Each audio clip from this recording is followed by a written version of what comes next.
Hello and welcome to 3.0 TV. I am your host Manoj Dara. So investors are well aware about the fact that Bitcoin has succeeded in distancing itself from the falling under preview of the Securities and Exchange Commission since it has been classified as a commodity.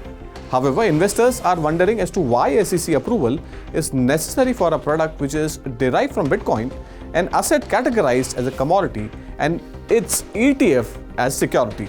We will try to decipher as to why ETFs, by the virtue of being a financial contract, are regulated by the SEC and the intricacies behind its regulations by the SEC, even as the Bitcoin is not considered as a security. Here is why SEC thinks ETFs can be a security. There are three contours to the SEC categorizing ETFs as securities. The most basic being it involves investments of money. So when you purchase shares in Bitcoin ETF, you invest in pool of assets, in this case Bitcoin.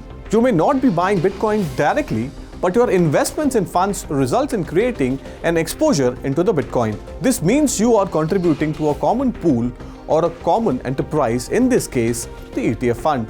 When an investor invests in Bitcoin ETF, he or she doesn't own the Bitcoin directly.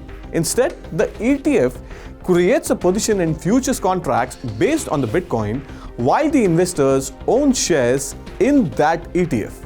The futures contract is a standardized contract where two parties agree to exchange a specific quantity of assets on a specific day for a particular price. Thus, investors are pooling resources together with other investors into a common enterprise.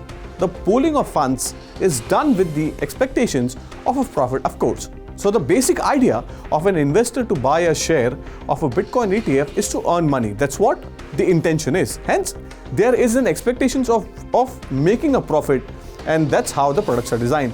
The ability to fulfill these expectations is based on the efforts of others. In this case, the management of the ETF.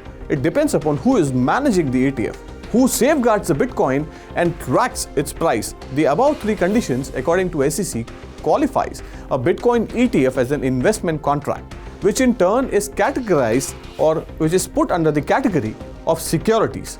Hence, the SEC needs to approve any ETF before it can be listed on a traditional exchange, helping to protect investors by overseeing the issuer's financial condition, disclosures, and operations. Interestingly, the SEC has not approved any Bitcoin spot ETFs for the funds that hold Bitcoin. Instead, it has approved Bitcoin ETFs linked to the Bitcoin futures contract that traded on the Chicago Mercantile Exchange as far as ETF preference over the spot Bitcoin is concerned. The ETFs offer many advantages, and it not only helps to address high price volatility related to the Bitcoin, or for that matter Ethereum, but also circumspect other key factors such as holding wallet, remembering key, possibility of being hacked, and the most important, the lack of regulatory oversights. Well, investing in VDAs or cryptocurrencies such as Bitcoin, Ethereum, and other digital assets remains a risky proposition.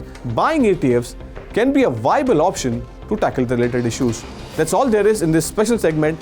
This is Manoj Dara signing off. Keep watching 3.0 TV for more such interesting analysis and update from the crypto world. Thank you.